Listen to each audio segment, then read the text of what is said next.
اعوذ باللہ من الشیطان الرجیم بسم اللہ الرحمن الرحیم ربی یسر ولا تعسر وتمم لنا بالخیر وبک نستعین یا فتاح یا علیم یا ربنا زدنا علما وعملا رب اغفر وارحم وانت خیر الراحمین اللہم انت السلام ومنک السلام تبارکت یا ذا الجلال والاکرام اللہم اعنی علی ذکرک و شکرک و حسن عبادتک رب اغفر وارحم وانت خیر الراحمین رب اغفر وارحم وانت خیر الراحمین رب اغفر وارحم وانت خیر الراحمین رب اغفر وارحم وانت خیر الراحمین بسم اللہ الرحمن الرحیم اللہم انفعنی بما علمتنی وعلمنی ما علمتنی اللہم انفعنی بما علمتنی وعلمنی ما ینفعنی وزدنا علما وزدنا علما وزدنا علما وعملا الحمدللہ علی کل حال معوذ باللہ من حال اہل النار بسم اللہ الرحمن الرحیم بسم اللہ الرحمن الرحیم بسم اللہ الرحمن الرحیم السلام علیکم ورحمۃ اللہ وبرکاتہ۔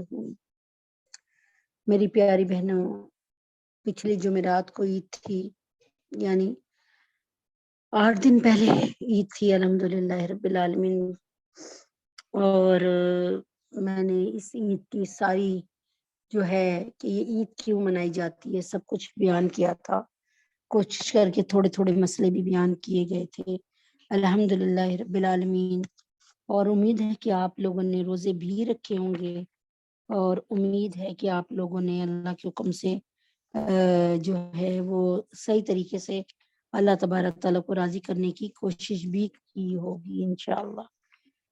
تو یہاں جو ہے اہم بات کی ضرورت وہ کچھ اس طرح ہے کہ آج ایک توجہ آپ کو جو ہے ایک اہم بات کی طرف توجہ دلانا چاہتی ہوں۔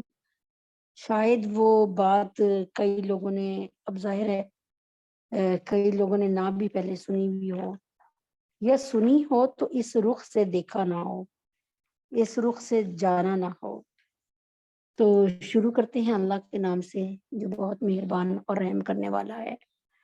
اللہ سے دعا ہے کہ اللہ تعالیٰ ہماری کلاس میں برکت دے، اور جو بہنیں عید کی مصروفیت کے بعد ابھی نہیں آ سکی، آپ بھی اگر آپ کے ملنے والی ہوں تو ان کو بلائیے، کیونکہ آپ کو پتہ یہ سلسلہ تو صرف اللہ سے جوڑنے کے لیے ہے، اور اس سلسلے کا کوئی اور مقصد ہے نہیں الحمدللہ۔ چنانچہ یہ تھوڑی سی محنت سے الدال علی الخیر کفاعل ہی، نیکی کی راہ دکھانے والا بھی نیکی کرنے والے کے برابر جو ہے وہ ثواب پاتا ہے، یعنی نیکی کرنے والا، نیکی کی راہ دکھانے والا جو نیکی جو کوئی کرتا ہے اس کے برابر کا ثواب پاتا ہے۔ اسی طرح جو برائی کرتا ہے وہ برائی کا کرنے والے کے برابر، یعنی کسی نے برائی کی طرف دعوت دی اور وہ کر گزرے تو جتنا اس کرنے والے کو گناہ ہے اتنا ہی اس کو لبھانے، ترغیب دلانے اور اس کو اس کی طرف راغب کرنے والے کو بھی اتنا ہی گناہ ہے۔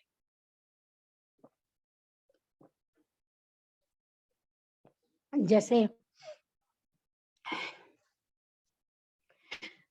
ایسے ہے کہ کئی بچیاں ایسی ہیں جو نماز نہیں پڑھتی تھیں، لیکن آپ کے کہنے سے، آپ کے نماز سکھانے سے وہ پکی 5 وقتہ نمازی بن گئی الحمدللہ۔ اب وہ نماز پڑھ رہی ہیں کہاں؟ وہ نماز پڑھ رہی ہیں اپنے گھروں میں اور اپنی زمین پر، لیکن ان کی محنتوں کا ثواب جتنا ان کو مل رہا ہے وہ بھی آپ کے کھاتے میں لکھا جا رہا ہے۔ میں نے پہلے بھی بتایا تھا کہ آج بہت اہم موضوع کو لے کر آئی ہوں جس کے لیے تھوڑی سی تمہید باندھ رہی ہوں۔ دنیا میں پہلا قتل کرنے والے کون تھے؟ پہلا قتل کس نے کیا تھا؟ حضرت آدم علیہ السلام کے 2 بیٹے تھے، حابیل اور قابیل، ٹھیک ہے؟ تو وہ والا قصہ تو آپ کو پتا ہوگا کہ اس زمانے میں یہ ہوتا تھا کہ جیسے دو بچے پیدا ہوتے تھے، ایک بیٹی ایک بیٹا، ایک لڑکی ایک لڑکا، تو جو لڑکا اور لڑکی ابھی پیدا ہوئے، اب بعد میں جو پیدا ہوگا اما ہوا سے کے بطن سے، وہ اس سے جو ہوتی ہے پہلے والے کی نا، پہلے والے بیٹے کی، وہ جو اب پیدا ہونے والی بیٹی ہوگی اس سے، اور اس طریقے سے کراس ہو جاتا تھا۔ جو اب بیٹا ہوگا وہ پہلے والی بیٹی سے ہوگا، مطلب شادی کرے گا۔ یعنی جس وقت کی پیدائش میں جو ہوئے وہ سگے بہن بھائی ہوتے ہیں، وہ ایک دوسرے سے شادی نہیں کر سکتے، لیکن اس سے پہلے کیونکہ ظاہر ہے ہماری نسل اما حوا اور حضرت آدم علیہ السلام سے بس دو، مطلب ایک ہی جوڑے سے چلی نا، تو اس وقت پھر اللہ تعالیٰ نے یہ ایک اصول رکھا۔ ابھی تو آپ کو پتہ ہے نا کہ حقیقی بہن بھائی ایک دوسرے پہ حرام ہے، نہ نکاح کر سکتے ہیں اور نہ مطلب، بلکہ گناہ ہے بہت بڑا اس طریقے کے کام کرنے میں، تو محرم ہے وہ۔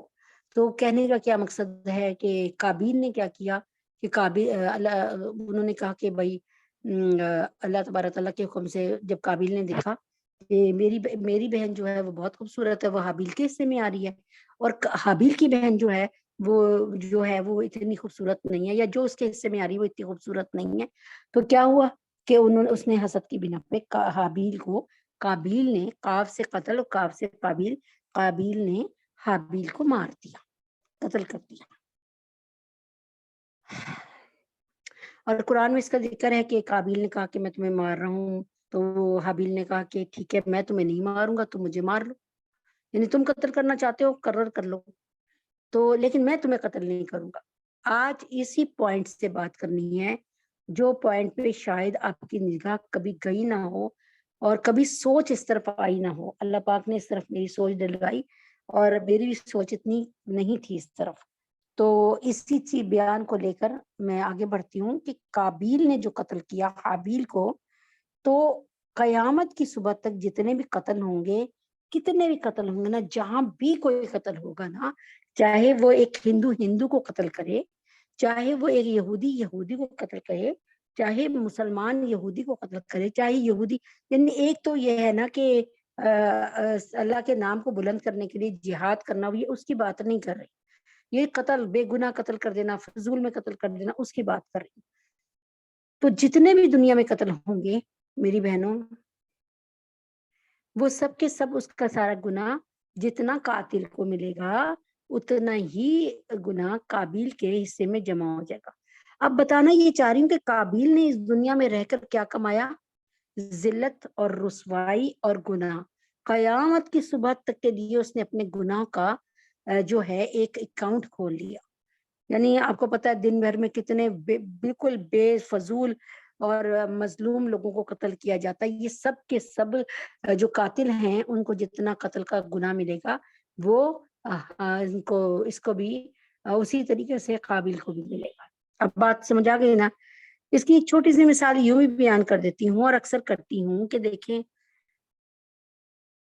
کہ آپ ایک جگہ سے گزرتے ہیں، وہاں پہ بہت سے بچے بھی گزر رہے ہوتے ہیں، اسکول کے بچے، مدرسوں کے بچے، اور وہاں پر پانی اتنی لمبی سڑک پہ کہیں نہیں ہے، اور گرمی بہت زیادہ ہے، تو آپ نے کسی سے کہہ کے، کچھ لوگوں سے کہہ کے ادھر ایک الیکٹرک کولر لگوا دیا، ٹھنڈی پانی کی مشین لگوا دی، تو اب جتنے لوگ وہ پانی پی رہے ہیں، اچھا اس نے صرف جو ہے وہ کیا، ایک لوگوں سے اپیل کی، اور پیسہ خود کچھ نہ ڈالا، ٹکا بھی نہیں ڈالا، کچھ بھی نہیں ڈالا، ٹکا بھی نہیں ڈالا، لیکن کیا ہے کہ وہ اللہ تعالیٰ کے حکم سے، لیکن ایسا ہے کہ اللہ تبارک تعالیٰ کے حکم سے وہ ہے کہ قیامت جب تک وہ وہاں پر الیکٹرک کولر لگا ہے، بچے پانی پی رہے ہیں، بڑے پانی پی رہے ہیں، پیاسے پانی پی رہے ہیں، تب تک جتنا پیسہ لگانے والے نے لگایا، چلے آپ نے 20 گھروں سے پیسے لیے، ہزار روپے، ایک مثال ہی ہے نا کہ 20 گھروں نے 5-5 ہزار دیا، آپ کے پاس 1 لاکھ ہو گیا، 1 لاکھ کی مشین میرے خیال میں اس سے کم آ جاتی ہے، آپ نے وہاں پر ایک الیکٹرک کولر لگا دیا۔ اب لیکن آپ نے کوئی پیسہ خرچ نہیں کیا، آپ نے بس یہ صرف کام کر کے دیا سارا کے سارا، تو جتنا، اور آپ کی نیت بالکل خالص تھی، تو جتنا ثواب ان کو پیسے دینے والے کو ہوگا اتنا ہی ثواب جو ہے اس کی طرف رہنمائی کرنے والے کو ہوگا۔ امید ہے کہ آپ کو سمجھ آ گئی ہوگی کہ الدال علی الخیر، الدال علی الخیر کا فاعلی کا کیا مطلب ہے، کہ نیکی کے کام میں بھی جو راہ دکھانے والا ہے وہ نیکی کرنے والے کے برابر ثواب پائے گا، اور برائی کے کام میں بھی جو راہ دکھانے والا ہے وہ برائی کرنے والے کے۔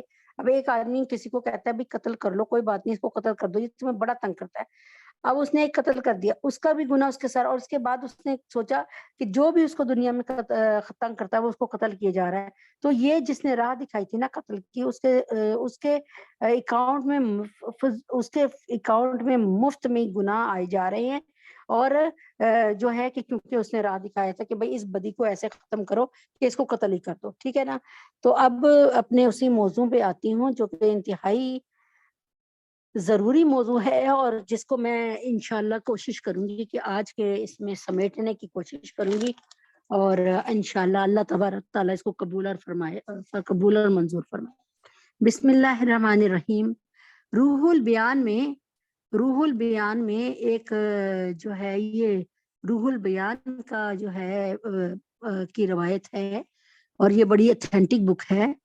اس کی روایت ہے کہ 10 جانور ایسے ہیں جو کہ جنت میں جائیں گے انشاءاللہ، ٹھیک ہے، 10 جانور ایسے ہیں جو کہ جنت میں جائیں گے، جن میں سے آئیں اب دیکھیں کہ 10 جانور ایسے کون سے ہیں جو جنت میں جائیں گے اور انہوں نے کیا کیا ہے تو جنت میں جائیں گے۔ ایک بات کو پہلے ذہن میں رکھ لیں، جو بات اگر میں بتانا چاہ رہی ہوں اس سے بھی زیادہ ضروری بات یہ ہے،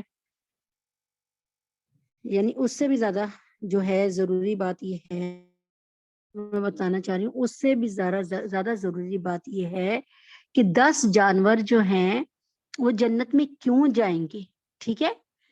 تو اس سے پہلے یہ بتانا چاہ رہی ہوں کہ یہ جو دنیا میں آپ کو اور مجھے زندگی ملی ہے نا، یہ ایک ہی دفعہ ملنی ہے، ٹھیک ہے نا۔ قرآن مجید میں بھی اکثر لکھا ہوا ہے، کئی کافی جگہ لکھا ہے، جیسے ہے ربنا سمعنا واطعنا فرجعنا نعمل صالحا انا موقنون۔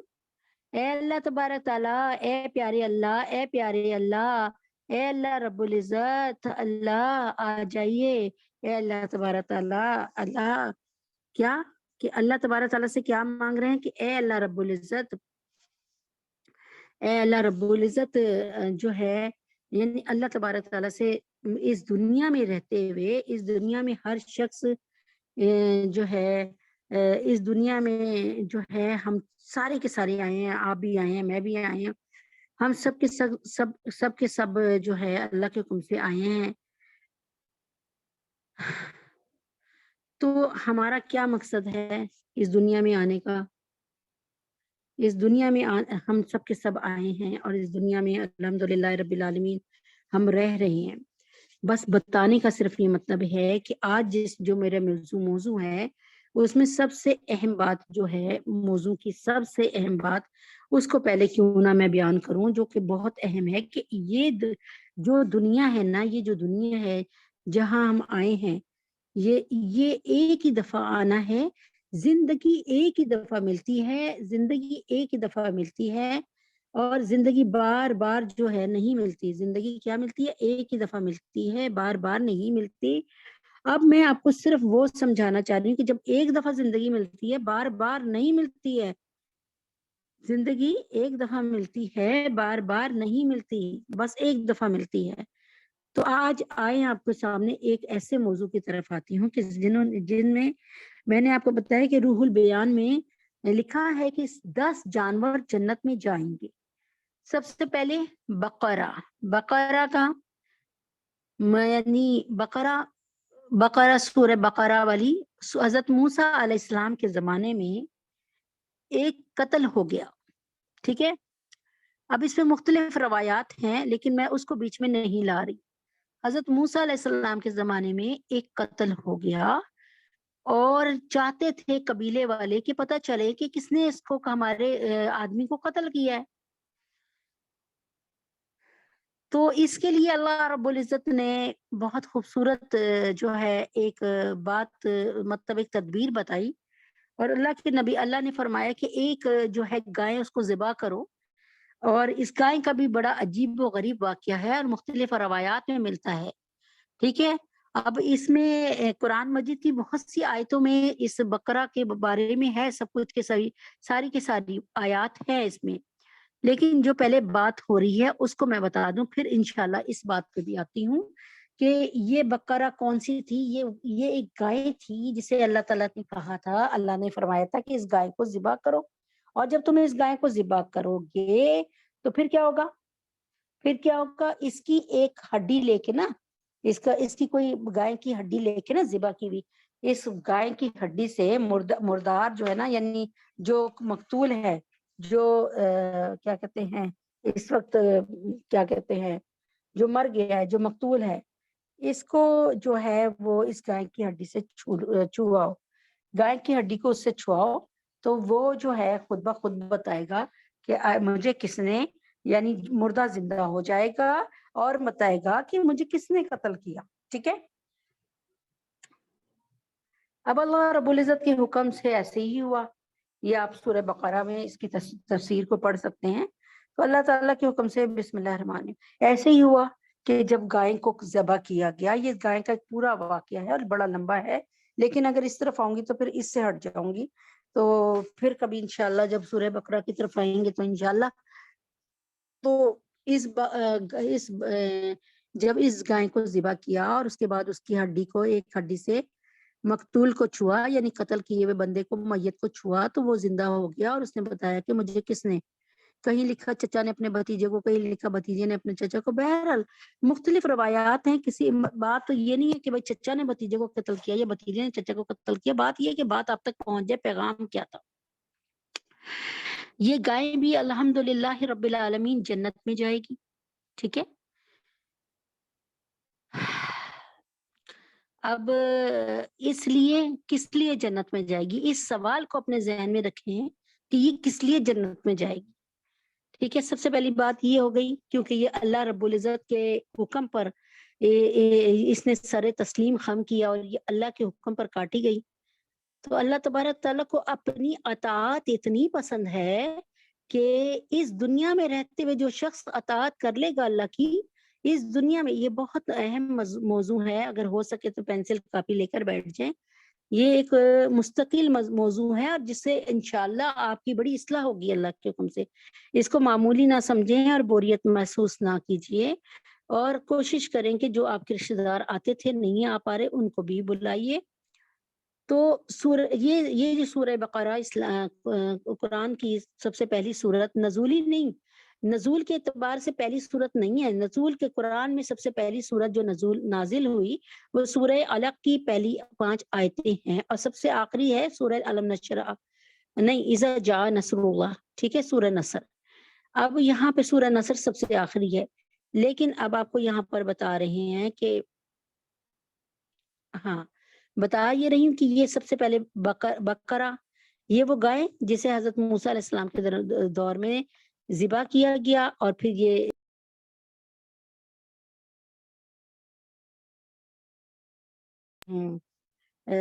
مطلب یہ ذبح کیا گیا، اس کے ہڈی کو اس میت پر رکھا گیا، چھوا گیا، اور میت زندہ ہو گئی، اور میت نے اپنے قاتل کا نام بتایا۔ اب دوسری آتی ہے بات مچھلی۔ مچھلی کون سی؟ مچھلیاں تو کتنی، آپ سردیوں میں کتنی مچھلیاں کھا لیتے ہوں گے، ہم بھی کتنی اڑا لیتے ہوں گے۔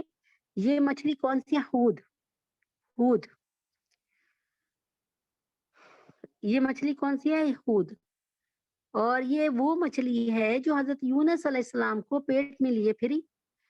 جب میں نے مفتی صاحب سے جامعہ شرفیہ سے پتہ کروایا تو اس پر جو تحقیق میرے سامنے آئی وہ تھا کہ کہیں لکھا تھا 3 دن، کہیں لکھا 7 دن، کہیں لکھا 14 دن، لیکن 3 دن پر راجے قول ہے، یعنی دل بیٹھتا ہے، اور اس پر زیادہ تفسیر ملتی ہیں کہ 3 دن مچھلی نے یونس علیہ السلام کو اپنے پیٹ میں رکھا۔ اب کیوں رکھا اس کو بھی آپ کو جاننے کو بے چین ہوں گے، جب اگر آپ کو نہیں پتا ہوگا حضرت یونس علیہ السلام کو مچھلی نے اپنے پیٹ میں کیوں رکھا۔ مچھلی کا کام تو ہے کہ کوئی چیز ملتی ہے وہ اسے کھا جاتی ہے، اڑا جاتی ہے، ٹکڑے ٹکڑے کر دیتی ہے، سالم کھا لیتی ہے، اور اندر اس کی جو ہے سنا ہے کہ جیسے سانپ وہ اژدہا کھا لیتا ہے، اور بعد میں اس کے جسم میں اس کو وہ توڑ تاڑ کرتا ہے اس میں بہرحال یہ ایک مستقل موضوع ہے، اس کے متعلق مجھے جتنا پتہ ہے مچھلی جو تھی بڑی مچھلی تھی اور اس نے اچھا حضرت یونس علیہ السلام کون تھے، اس کو بھی تھوڑا سا بیک گراؤنڈ سمجھ لیں گے تو کچھ سمجھ آتا جائے گا۔ حضرت یونس علیہ السلام اللہ کے وہ نبی تھے کہ جن کی امت پہ ٹوٹلی عذاب آنا ڈکلیئر ہو چکا تھا کہ ان پر عذاب آئے گا یونس علیہ السلام کی۔ اللہ تعالیٰ نے فیصلہ فرما لیا کہ اب یونس علیہ السلام کی یہ بات مانتے نہیں ہیں، میرے نبی کی بات مانتے نہیں ہیں، میرے نبی کی بات مانتے نہیں ہیں، تو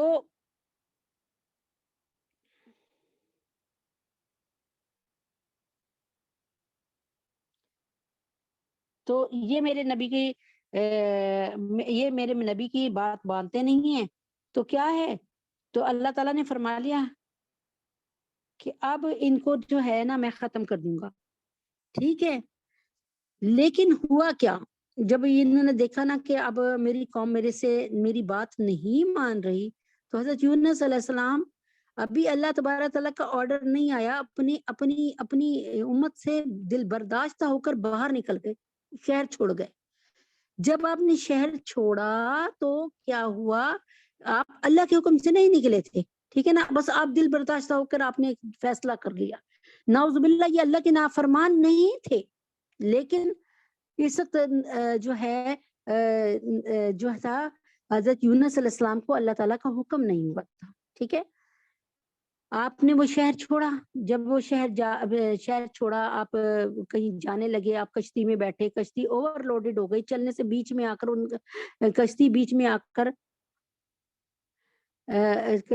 آ کر جو ہے بالکل چل ہی نہیں رہی ہے۔ اب اس پہ کیا ہوا کہ کہتے ہیں کہ کہیں لکھا کہ 3 دفعہ قرآن نکالا کہ بھئی اس میں لوگ زیادہ ہو گئے ہیں، اس لیے یہ اوور لوڈڈ ہو گئی ہے، یہ ڈوب جائے گی، اس میں سے کچھ لوگ کم کرو، کوئی ایک بندے کو۔ تو 3 دفعہ جو قرہ نکلا، وہ میں نے جو پڑھا اس کے مطابق اللہ عالم، اللہ جانتے ہیں بہتر، بہت ڈر لگتا ہے اس طرح کی کہ بھئی کہیں جو ہے اللہ تبارک تعالیٰ، بس جو میں نے پڑھا اس پہ بتا رہی ہوں کہ 3 دفعہ قرہ نکلا، اور قرے میں کیا نکلا کہ بھئی کیا کرنا ہے کہ یونس علیہ السلام کو اس کشتی سے اتار دو۔ حضرت یونس علیہ السلام نبی تھے، کسی کی ہمت نہیں ہو رہی تھی، لیکن الحمدللہ حضرت یونس علیہ السلام نے وہاں پہ خود ہی جمپ لگا دی، یعنی وہ پانی میں اتر گئے، اور پانی میں اللہ کے حکم سے اللہ کی فرما برداری کرتے ہوئے ہود آ گئی، مچھلی ہود، اسے ہود کہہ کے پکارا گیا ہے، ہود آئی، اور جب وہ ہود آئی تو اس نے حضرت یونس علیہ السلام کو سالم اپنے پیٹ میں اتار لیا، لیکن فرما بردار اتنی کہ بھوک لگنے کے باوجود اس نے حضرت یونس علیہ السلام کی ایک بوٹی کو بھی نہیں چکھا، ایک ہڈی کو بھی نہیں مسلا، وہ انہیں اپنے پیٹ میں لیے پھری سمندر میں، اور حضرت یونس علیہ السلام سمندر میں جب نیچے بیٹھ گئی، وہ چلی گئی نیچے نیچے نیچے نیچے، اور حضرت یونس علیہ السلام نے دیکھا کہ بجری، کنکر، پتھر، اور جو جانور ہیں، کیا کہتے ہیں، اب آپ کو پتہ ہے سی ہارس وغیرہ کتنی چیزیں ہوتی ہیں، چھوٹے چھوٹے بڑے بڑے جانور، چھوٹی چھوٹی مچھلیاں، بڑے بڑے مچھلی، سب کے سب سمندر میں ہی ہوتے ہیں۔ آپ نے اکثر سمندروں کی اب تو دیکھو گے بڑی زبردست شفاف سی تصویریں بھی نظر آتی ہیں۔ انہوں نے سب کو دیکھا، انہوں نے دیکھا کہ سمندر میں سارے کے سارے اللہ کا نام لے رہے، ایک ایک چیز اللہ کا ذکر کری، اور خود اللہ رب العزت نے فرمایا کہ کائنات کی ہر چیز میرا ذکر کرتی ہے۔ اور ایک جگہ لکھا کہ سورج اپنی ڈیوٹی دیتا ہے، زمین اپنی ڈیوٹی دیتی ہے، اور ان کو یہ چاند اپنی ڈیوٹی دیتا ہے، انہیں چاہے خوشی خوشی کرنا ہے، چاہے یہ لاچار ہو کے کرنا ہے، ان کو کرنا پڑے گا، دے ہیو ٹو ڈو، یہ نہیں کرنا پڑے گا۔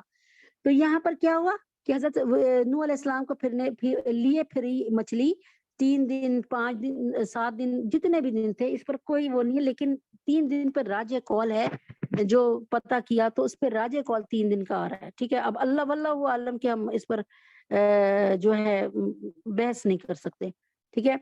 تو مختلف تفسیرات ہوتی ہیں، لیکن اللہ کا شکر ہے الحمدللہ کہ یہ اتھینٹک ہے کہ 3 دن تقریباً وہ لیے پھری، لیکن اس نے اللہ کی فرما برداری میں یونس علیہ السلام کو اپنے پیٹ میں رکھا، اور بڑے پیار سے رکھا، یہ نہیں کیا کہ چلو تھوڑی سی بھوک لگ رہی ہے یونس علیہ السلام کی، تھوڑی سی نعوذ باللہ ثم نعوذ باللہ تھوڑی سی بوٹی کو لے لے، نہیں، اللہ تبارک تعالیٰ جیسے جیسے، اب پھر اللہ رب العزت نے مچھلی کو حکم دیا میرے یونس کو کچھ نہ کرنا، خبردار، اور انہوں نے یونس علیہ السلام کی بجائے یونس کو علیہ السلام کو کھانے کے اور اپنی خوراک بنانے کی یونس علیہ السلام کی حفاظت کی۔ اب اللہ تبارک تعالیٰ نے یونس علیہ السلام کے لیے جب 3 دن بعد یا جتنے دن بعد بھی اللہ کا فیصلہ آیا، اس پر بحث نہیں کرنی ہوتی ہے، بات کو صرف سمجھنا ہوتا ہے۔ اب آپ دیکھیں نا، ہم اگر مچھلی کے پیٹ میں 5 منٹ بھی رہ کے آ جائیں تو ہماری کیا حالت ہوگی، ہمارا دل کام کرنا ہی چھوڑ دے گا۔ اللہ اکبر۔ اب جب یونس علیہ السلام نے نیچے دیکھا کہ یہ ادھر کے جتنی بھی پلانٹس ہیں، پودے ہیں، جتنی بھی جھاڑیاں ہیں، جتنی بھی چٹانیں ہیں، جتنے بھی جزیرے ہیں، جتنی بھی مچھلی بھی ہوتی ہے، آپ کو پتا دنیا جہاں پتہ نہیں کون کون سی، اب تو میرے تو ذہن میں نہیں آ رہا، گھونگے، چیپس، شیل وغیرہ، کتنی چیزیں، وہ سارے کے سارے اللہ کا نام لے رہے۔ تو یونس علیہ السلام نے بے اختیار اب آپ کو پتا ہے اللہ تعالیٰ نے مچھلی کی اسکن کو بالکل وہ کر دیا ٹرانسپیرنٹ، جیسے شیشے کے گلاس میں آپ پانی پیتے ہیں نا، پتا چل رہا ہے پانی پی رہے ہیں، شیشے کے گلاس میں آپ روح افزا پیئیں گے تو پتا چل رہا ہے روح افزا پی رہے ہیں، ملک شیک پیئیں گے تو ملک شیک کا پتا چلتا ہے۔ اسی طرح ٹرانسپیرنٹ کر دیا، ٹرانسپیرنٹ کرا، اور اس کے بعد اللہ رب یعنی وہ ایسے جیسے شیشہ بنا دیا۔ اور جب انہوں نے دیکھا حضرت یونس علیہ السلام نے پیٹ میں مچھلی کے پیٹ میں سے دیکھا تو دیکھا کہ سمندری کائنات کی، سمندری دنیا کی ہر چیز اللہ کی ثنا کر رہی ہے۔ تو آپ نے بے اختیار، آپ شرمندہ بھی تھے کہ میں نے اللہ تعالیٰ سے اجازت لی نہیں ان کے حکم کے بغیر، ایک یہ شرمندگی تھی، ایک اپنی قوم اپنی جگہ کو چھوڑنے کا غم تھا، اس کے بعد سمندر میں چھلانگ لگا دی، اس کا بھی ایک تھا کہ میری وجہ سے سارے مچھلی کشتی والے جو ہیں ڈوب ہی نہ جائیں۔ اور پھر حضرت یونس علیہ السلام کا مچھلی کے پیٹ میں سے یہ دیکھنا کہ سارے چیزیں اللہ کی ثنا کر رہی ہیں، بس ان کو احساس ہوا، انہوں نے فرمایا لا الہ الا انت سبحانک انی کنت من الظالمین۔ اے اللہ، لا الہ الا انت سبحانک، اے اللہ پیارے اللہ، نہیں ہے کوئی لا الہ، نہیں ہے کوئی معبود مگر لا الہ الا انت سبحانک، لا الہ الا الہ الا انت، لا الہ الا انت سبحانک انی انت سبحانک انی کنت من الظالمین۔ اے اللہ تبارک تعالیٰ، نہیں ہے کوئی معبود مگر اللہ، لیکن میں ظالموں میں سے ہوں، اور تو پاک ہے، اے اللہ تو پاک ہے، لا الہ الا انت سبحانک، کہ تو پاک ہے، انی کنت من الظالمین، اور تیرے علاوہ کوئی معبود نہیں، تو پاک ہے، اور میں ہی کیا ہوں، میں نے اپنے نفس پہ ظلم کیا، میں نے اپنے جان پہ ظلم کیا۔ فوراً ہی معافی مانگ لینا اللہ کو بہت پسند ہے۔ احساس ایک گناہ ہو اسی ساتھ جو ہے وہ معافی اللہ کو بہت پسند ہے، بہت پسند ہے۔ اکڑ کر ڈھیٹ ہو جانا اور مستقل گناہ کا کرتا رہنا اللہ تعالیٰ کو ناپسند ہے۔ اس حالت میں اگر موت آ گئی تو کیا کریں گے؟ تو حضرت یونس علیہ السلام کو پھر 3 دن بعد یا جتنے دن بھی بعد، واللہ عالم، ان میں نا ہم بحث نہیں کر سکتے، اللہ تبارک تعالیٰ کے حکم سے اللہ تعالیٰ نے مچھلی سے، اچھا پھر اللہ نے مچھلی سے کہا میرے یونس کو نہیں کھانا، اب تو ایسا کر کہ یہ یونس جو کہ تیرے پیٹ میں رہتا رہا اتنی دیر تک، اتنے گھنٹوں تک، اب آپ بتائیں کہ آپ 3 گھنٹے 2 گھنٹے لگاتار کپڑے دھوئیں اور ہاتھوں سے کپڑا دھونا شروع کر دیں، رگڑنا شروع کر دیں، تو آپ کے ہاتھ کی اسکن اترنی شروع ہو جائے گی پانی پانی میں رہنے پہ۔ 1 گھنٹہ کر کے دیکھ لیں آپ کی اسکن کیسے اترنا شروع ہو جاتی ہے، پانی میں ڈالے رکھے اور کپڑے دھوتے رہیں، یا پانی میں آپ کرتے رہیں کھیلتے رہیں تو ہلکی ہلکی اسکن شروع ہو جانی ہوتی ہے، وائٹ ہو جاتی ہے۔ اب حضرت یونس علیہ السلام کی اسکن جو ہے وہ ایسے ہو گئے تھے جیسے چڑی کا بوٹ، جیسے چڑیا نہیں بچہ دیتی ہے بغیر پروں کے، اس ٹائپ کے ہو گئے تھے حضرت یونس علیہ السلام، یعنی ان کی اسکن بڑی نرم سی ہو گئی تھی۔ اللہ تعالیٰ نے مچھلی سے کہا اے میرے مچھلی، اے ہود، تو ایسا کر کہ یونس علیہ السلام کو خشکی پر یعنی ایسی جگہ پر نہ کرنا جہاں پہ چٹیل میدانے، جہاں پہ سگلاک چٹانے ہوں، جہاں پہ چٹانے ہی چٹانے ہوں، اور میرے یونس کو جو ہے وہاں پہ نوکیلی چٹانے چبھے، جبکہ میرا یونس اس وقت بہت جو ہے نا وہ ہو چکا ہے نرم کمزور سا۔ تو مچھلی کو کیا حکم دیا کہ ایسی جگہ کا انتخاب کر جہاں پر ٹھنڈی ٹھنڈی ریت ہو، وہاں میرے یونس کو ڈالتے، ٹھیک ہے نا۔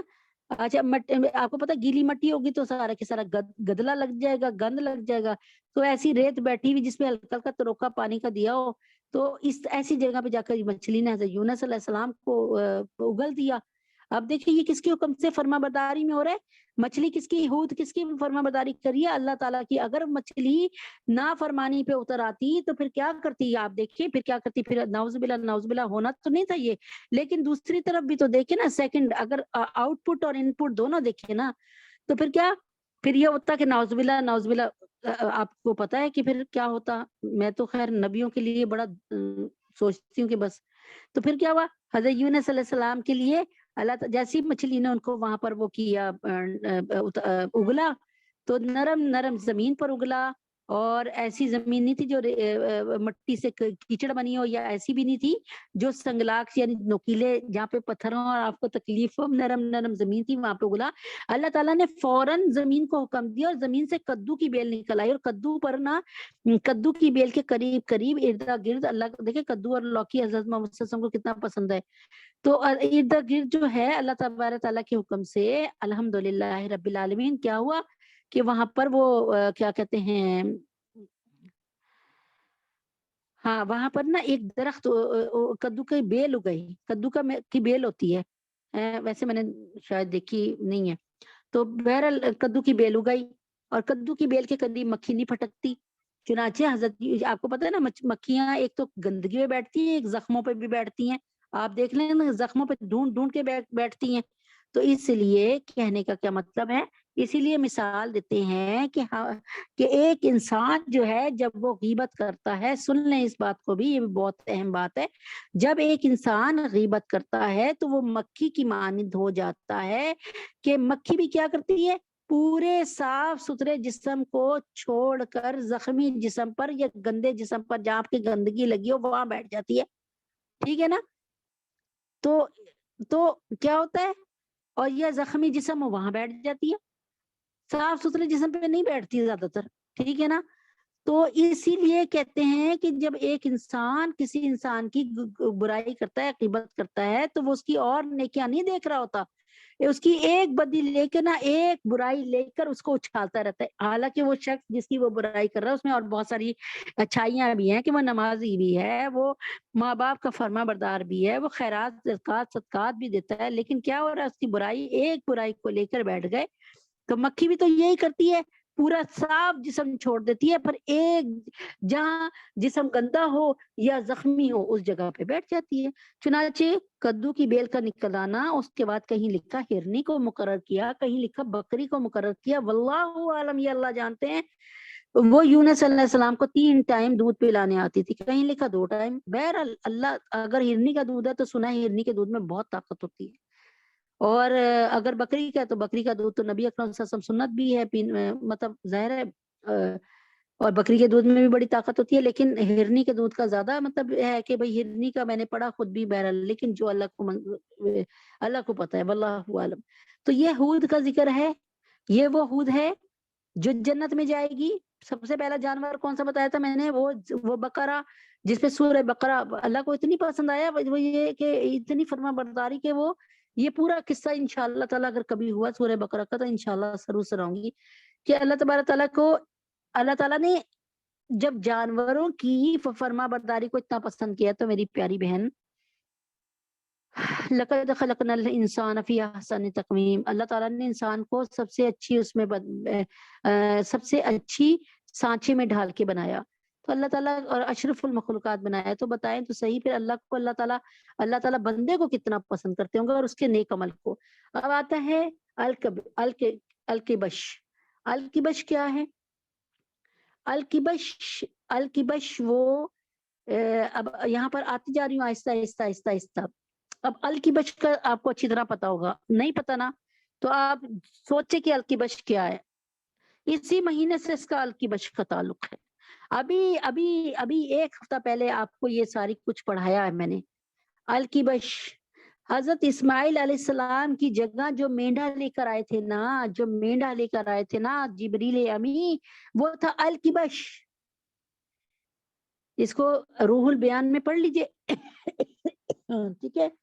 تو الکبش، اب یہ وہ مینڈا ہے، پوری وہ بات میں نے آپ کو تقریباً آپ لوگوں کو یاد ہوگی کہ کس طرح حضرت ابراہیم علیہ السلام نے اپنی پیاری بیوی اماں ہاجرہ، میں اماں ہاجرہ کہہ رہی ہوں، جیسے حضرت محمد صلی اللہ علیہ وسلم کی بیوی حضرت عائشہ صدیقہ، میں کہوں گی اما عائشہ صدیقہ، اما حفصہ صدیقہ، اما خدیجہ رضی اللہ تعالیٰ عنہا، ٹھیک ہے نا.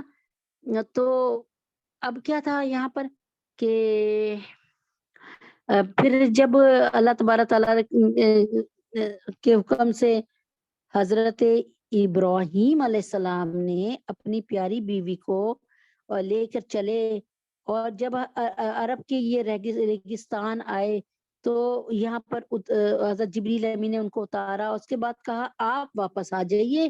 کس کو کہا؟ حضرت ابراہیم علیہ السلام کو. اب کیا بیوی تھی کہ ایسے صحرا میں لکو دک سہارا، آدم نہ آدم کی ذات، اور نہ کوئی کھپل نہ کوئی کنواں، کچھ نہیں، چھوڑ کے جا رہے ہیں. بس فرمایا آپ ہمیں چھوڑ کے جا رہے ہیں؟ کچھ نہیں بولے. آپ ہمیں چھوڑ کے جا رہے ہیں؟ ہاں. کچھ نہیں بولے. حضرت کیا کہتے ہیں ابراہیم علیہ السلام، آپ ہمیں اللہ کے حکم سے چھوڑ کے جا رہے ہیں؟ حضرت ابراہیم علیہ السلام نے فوراً سر کو ہلا دیا، بس پھر اللہ ہمیں ضائع نہیں کریں گے. اللہ تبارک تعالیٰ نے ان کو ضائع نہیں کیا، اور الحمدللہ رب العالمین کے وہاں پر اللہ پاک نے حضرت اسماعیل کی اور اما ہاجرہ کی کاوش سے اما ہاجرہ جو پانی ڈھونڈنے گئیں، اور کس طریقے سے پانی ڈھونڈنے کے بعد جب ان کو اپنے بیٹے کی یاد آتی تھی تو پہلے صفا پہ، پھر مروہ پہ، پھر صفا پہ، پھر مروہ پہ، صفا مروہ صفا مروہ صفا مروہ صفا، اس طرح کرتی رہیں. اور اپنے بیٹے کو جب پہاڑی پہ چڑھتی تھی تو دور سے دیکھتی تھی، ان کو ہلتا ہوا بچہ نظر آتا تھا تو مطمئن ہوتی تھی، پھر دوسری طرف چلی جاتی تھی پانی کی تلاش میں. آخر پانی کی تلاش میں جب وہ نڈھال ہو گئی تو واپس آ گئی. کس کے پاس؟ ننھے اسماعیل کے پاس. اور پھر ننھے اسماعیل کے پیروں کے پاس جہاں وہ ایڑیاں مار رہے تھے، ننھے اسماعیل میرے نبی کے والد محترم ننھے اسماعیل جو کہ حضرت محمد صلی اللہ علیہ وسلم دو ذبیحہ کے بچے ہیں. یہ بات بھی آپ بتا دوں، دیکھیں نا کاپی پینسل لے کے بیٹھیں گے تو بہت سی نالج کی بات ہے. 2 ذبیحہ. پہلے ذبیحہ کون سے؟ حضرت اسماعیل علیہ السلام. دوسرے ذبیحہ حضرت عبداللہ. حضرت عبد المطلب نے جب ایک منت سی مانی تھی کہ بھائی میں ایک مطلب ذبح کروں گا، اس کو مطلب ایک منت سی مانی تھی کہ اس میں ذبح کر رہا تھا بچے کو. تو اب جب بھی آپ جب قرہ نکالا تو حضرت عبداللہ کے نام سے نکلا. پھر آپ نے کیا کیا کہ پھر قرہ نکالا، ایک جگہ لکھا ہوا تھا، یعنی اس کی مختلف روایات ہیں، اس میں بس میں آپ کو سمجھانا چاہ رہی ہوں. ایک قرے پہ لکھا ہوا تھا کہ اونٹ اور یعنی 10 اونٹ، ایک مثال کے طور پہ، یہ بڑا لمبا قصہ میں مختصر کر رہی ہوں. 10 اونٹ تو، اور اس کی جگہ حضرت عبداللہ یعنی حضرت محمد صلی اللہ علیہ وسلم کے والد محترم کا نام. اور تو ہر دفعہ جو ہے تقریباً جو ہے حضرت عبداللہ ہی کا نام نکلتا ذبح کرنے کے لیے. لیکن پھر جب 100 اونٹ کیے اور پھر تو 100 اونٹ والا قرہ نکل آیا. الحمدللہ وہ اونٹوں کی تعداد بڑھاتے گئے.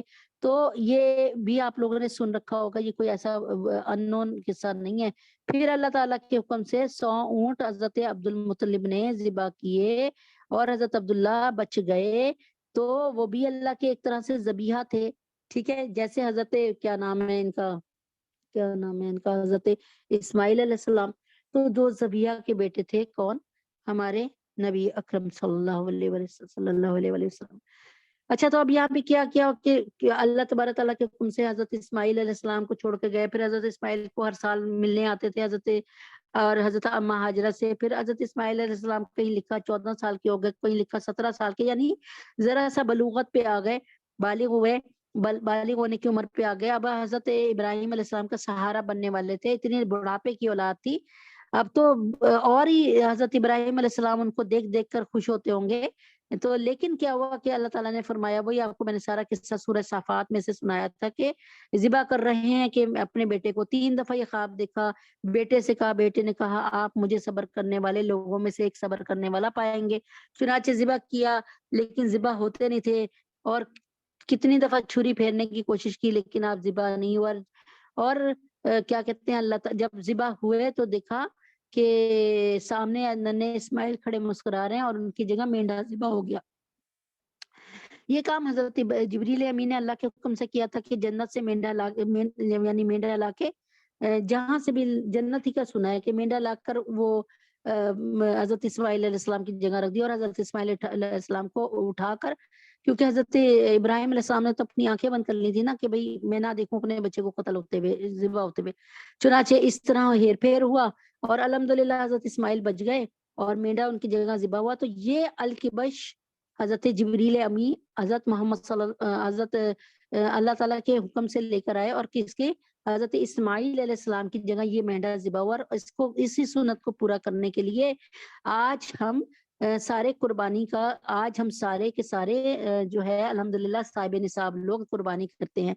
اب یہ الکبش کس قدر فرما برداری میں اللہ تعالیٰ کی سر کو اپنے اس نے ڈال دیا اور ذبح ہو گیا اور اس نے اللہ کی فرما برداری کی اور اللہ تبارک تعالیٰ نے اس کے صلے میں کہ اس نے اللہ کی فرما برداری کی، اللہ سے سرکشی نہیں کی اور اللہ تبارک تعالیٰ کے حکم سے یہ الکبش بھی اللہ تعالیٰ کے حکم سے جنت میں جائے گا.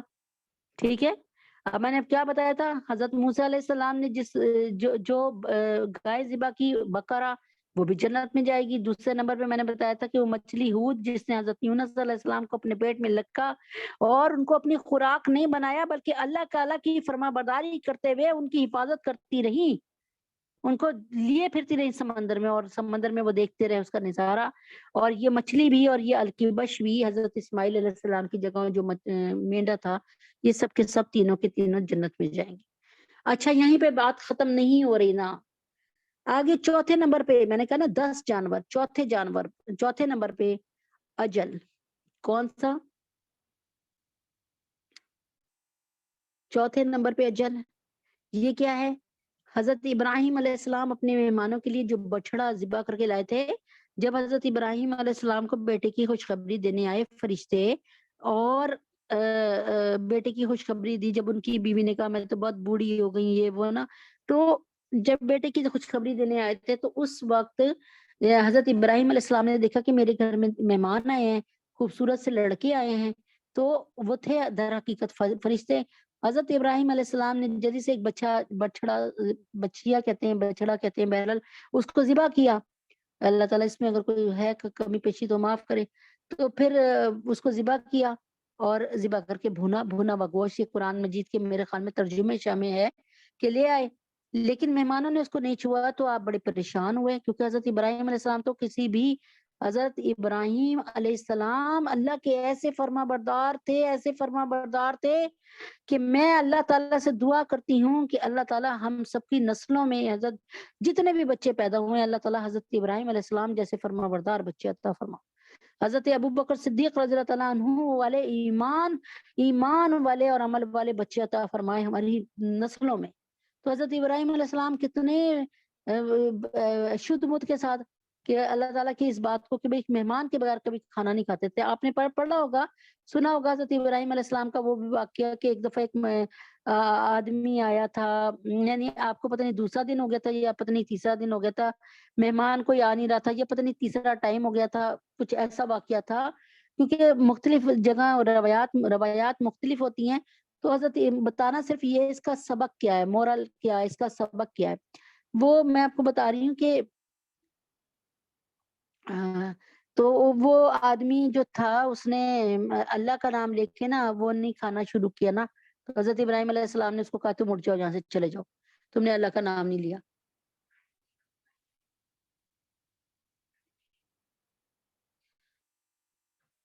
تو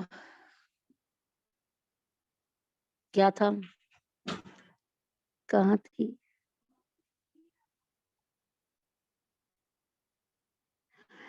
اچھا جی، حضرت ابراہیم علیہ السلام نے اپنے مہمانوں کے لیے جو بچڑا لے کے آئے بھون کر بچڑا، انہوں نے کھانے سے انکار کر دیا. تو آپ بڑے پریشان ہوئے کہ یار یہ کیا ہو گیا، یہ تو اس کا مطلب یہ کہ اس زمانے میں دشمن جو تھا وہ جب دشمن کے گھر میں آئے تو وہ کھانا نہیں کھاتا تھا. تو آپ بڑے پریشان ہوئے کہ یہ اس کا مطلب دشمنی کی نیت سے آئے ہیں.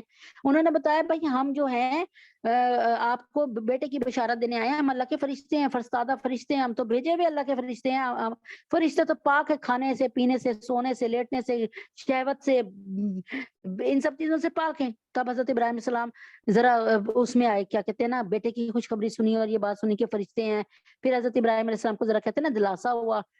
تو پھر یہ جب جس اجل کو لے کے آئے تھے وہ عین جیم لام وہ یہ بچڑے کا یہ بچڑا بھی جو ہے نا حضرت ابراہیم علیہ السلام کا انشاءاللہ جس نے اپنے آپ کو ذبح کرنے کے لیے پیش کر دیا، فرما برداری کی، اور جب جتنا عرصہ بھی حضرت ابراہیم علیہ السلام کے ساتھ رہا ان کی فرما برداری میں رہا، تو کیا جگہ جی لگانے کی دنیا نہیں ہے، یہ عبرت کی جا ہے، تماشا نہیں ہے۔ اس دنیا میں رہتے ہوئے اگر آپ نے اب سمجھ لیا نا کہ ہمیں ایک ایک لمحہ اپنے مالک کی رضا کے مطابق چلنا ہے، تو پھر دیکھ لیں یہ جانور ہو کے اللہ سے جنت کا ٹائٹل لے کر چلے گئے۔ سوچ لیں، اللہ سے جنت کا ویزا لے کے اور NRC لے کے چلے گئے۔ نمل چونٹی، سورہ نمل، آپ کو یہ چونٹی جنت میں جائے گی، چونٹی جسے آپ اور میں کوئی اہمیت ہی نہیں دیتے، ہم کہتے ہیں چونٹی، اللہ اکبر، ہمارے ہاتھ پہ آئے ہم جھاڑ دیتے ہیں، کسی چیز میں آئے ہم پھوکے مار کے اس کو اڑاتے ہیں، اور کیا ہوتا ہے کہ ہم کبھی اس پہ کوپیکس ڈال رہے ہیں، کبھی کچھ، یعنی ہمیں اچھی نہیں لگتی ہمارے کھانے میں چونٹی آ جائے، ہم کھانے کو جھاڑتے ہیں، کھانا ہٹا دیتے ہیں، نہیں کھاتے، یعنی چونٹی جسے ناپسندیدہ چیز۔ لیکن یہ چونٹی جنت میں کیوں جائے گی؟ اس نے دنیا میں اپنے مقصد رہنے کا پہچان دیا میری بہن۔ اس کا ذکر کیوں قرآن میں آ گیا؟ چونٹیاں، جس کو اللہ معاف کرے کوئی بھی شخص حشرات الارض پسند ہی نہیں کرتا۔ مجھے بتائیں نا، چھپکلی کو دیکھ کے آپ کا کیا حال ہوتا ہے؟ آپ نے ابھی رکھا، کیا کہتے ہیں، اپنی روٹی کھانے کے لیے پکا کے، اس پہ چونٹیاں چڑھ گئیں آدھے گھنٹے میں، 15 منٹ میں، اب آپ کے روٹی پہ چونٹیاں، اب آپ کیا کریں گی؟ آپ کو کراہت آئے گی، آپ اسے جھاڑیں گی۔ بعض دفعہ ہوگا آپ کہیں گی چلو اسے چھان بورے میں رکھ دو، چلو اسے جانوروں کو ڈال دیتے ہیں، کوئی بات نہیں، چڑیا کو ڈال دیتے ہیں، نہیں کھانا پسند کرتی۔ لیکن وہی چونٹی اس لیے کہ اس نے دنیا میں آ کر اپنے مقصد زندگی کو پہچانا۔ ہائے ہائے، اس چونٹی کا ذکر جنت کی کیوں ہو گیا؟ یعنی اس چونٹی جنت میں کیوں جائے گی؟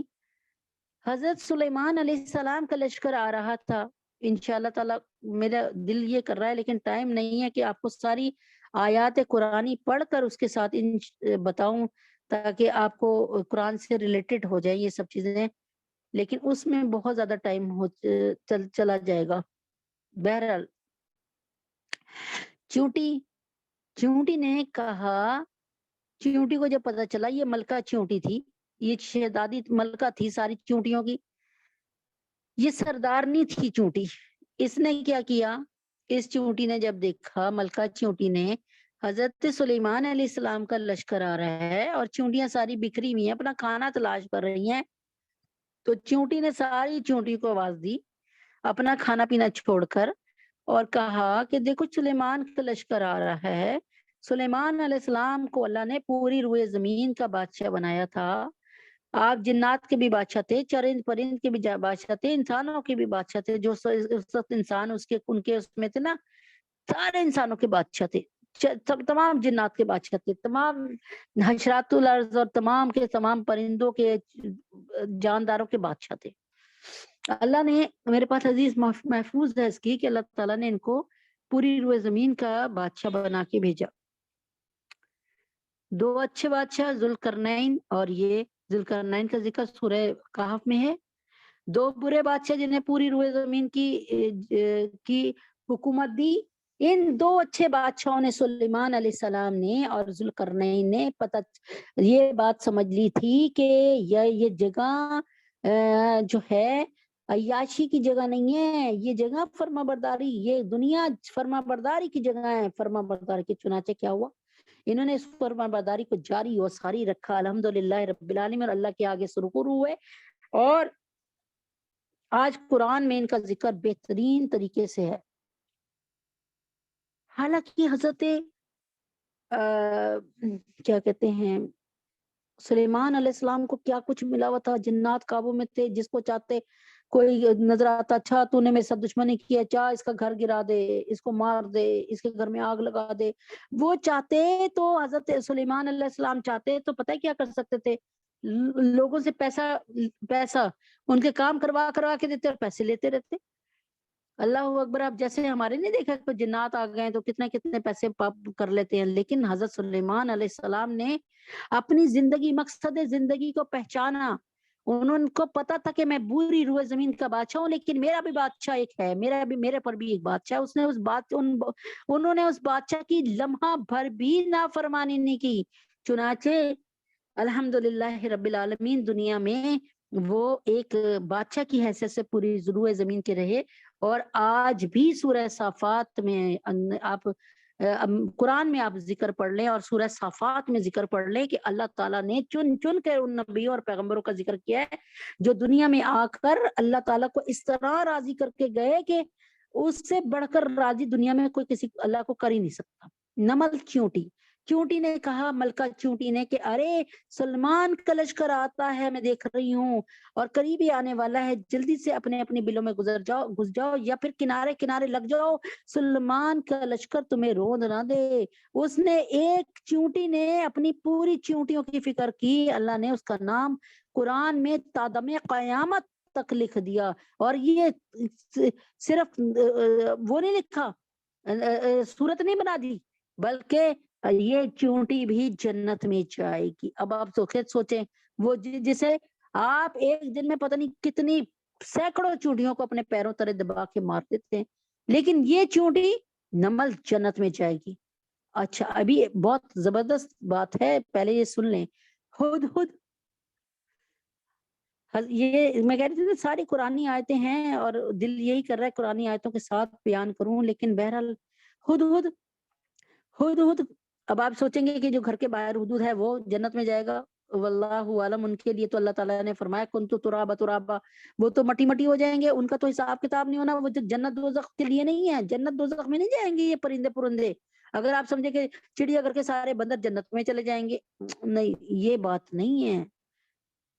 جانور جو ہے وہ جنت میں نہیں جائیں گے، تو بتا تو رہی ہوں کہ جنت کس کے لیے بنی ہے، انسان اور جنات کے لیے بنی ہے، لیکن جنت میں جائیں گے یہ جانور کیوں؟ اللہ نے اپنے اصول کو توڑ دیا، کیوں توڑ دیا آپ سوچے؟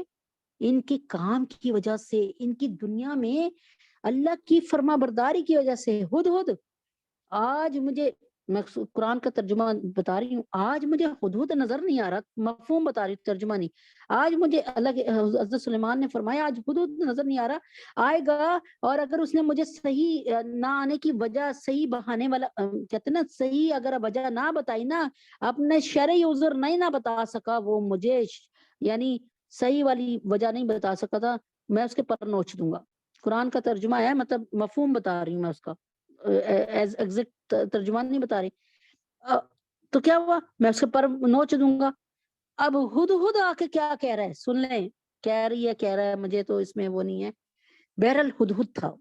ہدہد کیا کہہ رہا ہے کہ مجھ پر غصہ نہ ہوئے آپ، یعنی وہ کہتے ہیں نا، آپ جو غصہ ہو رہے ہیں نا، ذرا اپنا مزاج ذرا ہولا رکھے۔ میں آج ایک ایسی سرزمین پر ہو کر آیا ہوں جو کہ بڑی عالیشان بستی ہے، بڑی ریاست، بڑی عالیشان ہے، وہاں پر ایک عورت جو ہے اللہ کے حکم سے اس پر، مطلب ایک عورت وہاں پر ان کی ملکہ ہے، اور وہ جو ہے وہ بہت زبردست، یعنی وہ کہتے ہیں نا وہ بہت زبردست ملک ہے، وہ بڑا زبردست ریاست ہے، جو بھی آپ اس کو سمجھ لیں۔ تو اب میں آپ کو یہ بتا رہی ہوں کہ آپ ہی کے دور حکومت میں ایسی بھی ایک بستی ہے جہاں پر ایک عورت حکومت کر رہی ہے، لیکن وہ عورت حکومت جو ہے کر رہی ہے وہ پجارن ہے سورج کی، یعنی وہ اللہ کے علاوہ پجاری، اللہ کے علاوہ کیا کہتے ہیں، اللہ رب العزت کے علاوہ جو ہے وہ عبادت کرتی ہے، یعنی اب سورج کی کہہ لیں، اب چاند کی، میرے خیال میں، مطلب بہرحال یعنی وہ اللہ کی عبادت نہیں کرتی، لیکن اس کی بڑی عالیشان حکومت ہے، بڑا عالیشان ملک ہے، اس کا بڑا دبدباؤ ہے، بڑی اس میں مینجمنٹ بڑی اچھی ہے اس کی، یعنی بڑی آرگنائزڈ حکومت ہے ان کی۔ تو اب یہ ہدہد نے دیکھا، ہدہد نے بتایا، تو انہوں نے کہا اچھا ٹھیک ہے، میں اب دیکھیں نا ہدہد کو کیسے فکر ہوئی، ہدہد نے بھی اس بات کو پہچان لیا کہ میرا مالک تو پوری روئے زمین کا بادشاہ ہے، اور میرے مالک کی ریاست میں، میری مالک کی دنیا میں یہ ایک اتنی عالیشان ملک، کیسے یہ تمام کے تمام لوگ اللہ سے دور ہیں؟ اس نے کیا کیا، اس نے تبلیغی پوائنٹ سے دیکھا، اس نے دیکھا کہ اتنی سارے لوگ ہیں, اتنی عالی شان یہ ملکہ ہے, اور ملکہ ہے بھی بڑی ذہین اور فتین اور بڑی عقل مند, جو اتنے مردوں پہ حکومت کر رہی ہے. ورنہ آپ کو پتا ہے مرد کسی کی حکومت کو برداشت کرتے ہیں, ذرا خود بھی سوچ لے. تو اس نے کیا کیا کہ اس نے جا کر خلیفہ کو اس کی توجہ دلائی, ان کو حضرت سلیمان علیہ السلام کو. پھر وہ پورا واقعہ آپ کو پتہ ہی ہے حضرت سلیمان علیہ السلام کا, کہ حضرت سلیمان علیہ السلام نے خط لکھا, اور خط بھی اسی ہدہد کو دیا. یہ نہیں کہا کہ جنوں سے کہا جا خط لے کے جا, چل تو جا, اب یہ ہدہد تو تھک گیا ہوگا. نہیں, اسی ہدہد کو کہا کہ جاؤ یہ خط لکھ کے ڈالو, اور ساتھ میں یہ کہا کہ چپ چاپ کھڑے دیکھتا رہنا, کچھ کرنا نہیں. یعنی چپ چاپ دیکھتے رہنا کہ ملکہ کرتی کیا ہے, ٹھیک ہے. اور یعنی کوئی یہ نہ کرنا کہ بھئی اڑنا ہی شروع کر دو, اس کے سر پہ بیٹھ جاؤ, یہ کچھ یعنی ایسے نہیں, بس خاموشی سے دیکھو کرتی کیا ہے. تو یہ ہدہد خط لے کے گیا, اور ان کا جس میں انہوں نے بسم اللہ الرحمن الرحیم لکھ کر کے بھیجا, اور کہا کہ بادشاہ تو صرف اللہ کی ہے, تو آ جاؤ, سر جھکا کر آ جاؤ اللہ کے آگے, یعنی دائرہ اسلام میں آ جاؤ. تو یہ ہدہد نے کیا کام کیا, یہ ہدہد نے پوری ریاست کی, پورے ملک کی, غالباً سبا کا ملک تھا, اس کو پوری کے پوری ملکہ بلقیس تھی, پوری کے پوری ریاست کو صاحب ایمان کرنے میں کس کا حصہ تھا؟ اگر آپ بالکل انصاف کی نظر سے دیکھیں تو ہدہد نے, اب تو وہ مر کر اس کی ہڈیاں کیا, اس کی بوٹیاں کیا, اس کا نام و نشان نہیں ہوگا, لیکن اس ہدہد کا نام اللہ نے قرآن میں تا قیامت اس کی نیکی کی وجہ سے, ارے میری پیاری بہنوں, دنیا میں رہنے کا مقصد تو پہچانو. مرنا تو سب نے ہے, مرنا تو سب نے ہے. فرعون بھی مر گیا, نمرود بھی مر گیا, حامان بھی مر گیا, قارون بھی مر گیا, بخت نصر بھی مر گیا, یہ سارے کے سارے فنا ہو گئے, مر گئے. ابو جہل مر گیا, ابو لہب مر گیا. لیکن مرو تو ایسے کہ تمہارا نام زندہ رہے. کیسے؟ اب یہ حدود پتہ نہیں کہاں, اللہ الحمدللہ مر کے, مطلب ظاہر اتنی پرانی بات واقعہ ہے, حدود نظر نہیں ادھر کی حدود, لیکن یہ حدود کہاں جائے گی؟ اس نے ادھر ادھر کھانے پینے میں, دانا دن کا چگنے میں نہیں ٹائم گزارا, بلکہ کہاں ٹائم گزارا؟ اللہ کے بندوں کی فکر میں ٹائم گزارا. اور یہ کس کی ایک بہت بڑی ریاست اور اس کے تمام لوگوں کی ہدایت کا ذریعہ بنی ہدہد. 7ویں نمبر پہ یہ ہدہد بھی جنت میں جائے گی. 7ویں نمبر پہ ناقۃ اللہ. ناقۃ اللہ مجھے یوں لگ رہا ہے کہ یہ اسی ایک اس میں سمٹے گا نہیں, ایک میٹنگ.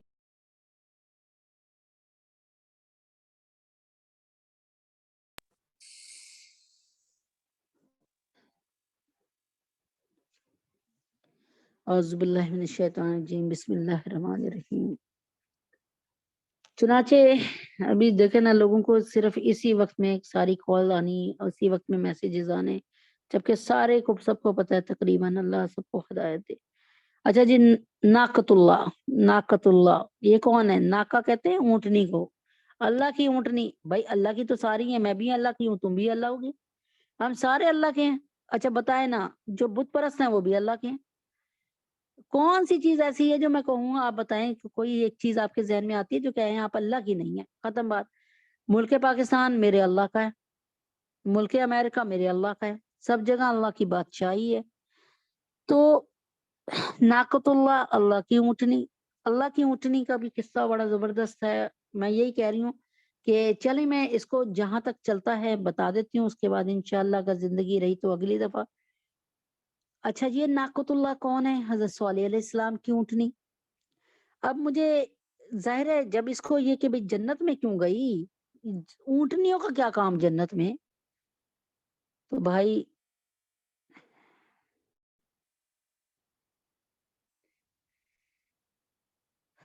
اونٹنیوں کا کیا کام جنت میں جانے کا؟ جبکہ سنا ہے کہ جنت صرف تیار ہوئی ہے, وہ کہتے ہیں نا فبی آلاء ربکما تکذبان, اللہ نے کہیں نہیں لکھا ہے اے پرندو تم میری کس کس نعمت کا انکار کرو گے, اے بندروں تم میری کس کس نعمت کا انکار کرو گے، اے جانوروں تم میری کس کس نعمت کا انکار کرو گے. اللہ نے یہ نہیں لکھا. اللہ نے فرمایا کہ فبئی آلاء ربکما تکذبان. کا زبان کو دیکھے تو تثنیہ کا صیغہ آتا ہے. تثنیہ کا صیغہ آتا ہے. تثنیہ کہتے ہیں دو لوگوں کو مخاطب کیا اللہ نے، انسان اور جنوں کو. بے شک اس کا ترجمہ دیکھ لیں آپ. اثنین کا صیغہ کیسے آتا ہے یہ بھی دیکھ لیں. ٹھیک ہے نا. اب یہاں پہ آتا ہے بسم اللہ الرحمن الرحیم. یہاں پہ آتا ہے ناقۃ اللہ، حضرت صالح علیہ السلام کی اونٹنی. وقت کم ہے لیکن کوشش کرتی ہوں اس میں حضرت صالح علیہ السلام کا قصہ بیان کر. حضرت صالح علیہ السلام کون تھے؟ حضرت صالح علیہ السلام کون تھے ذہن میں آ رہا ہے؟ حضرت صالح علیہ السلام بالکل اللہ کے پیغمبر تھے. اس پر تو کوئی بھی کہیں بھی نعوذ باللہ اس پر تو ہمارا کہیں بھی وہ نہیں ہے، مطلب اس میں ہمارا کوئی وہ نہیں ہے، ہمارا اس میں کہیں اختلاف نہیں ہے. ناقۃ اللہ حضرت صالح علیہ السلام کی اونٹنی. اچھا ہوا کیا تھا سنیں. حضرت صالح علیہ السلام کی اونٹنی ناقۃ اللہ، اللہ کی اونٹنی. اللہ کی اونٹنی حضرت صالح علیہ السلام کی اونٹنی، یعنی حضرت صالح علیہ السلام کی بھی اونٹنی تھی. کیسے؟ اب میں بتاتی ہوں.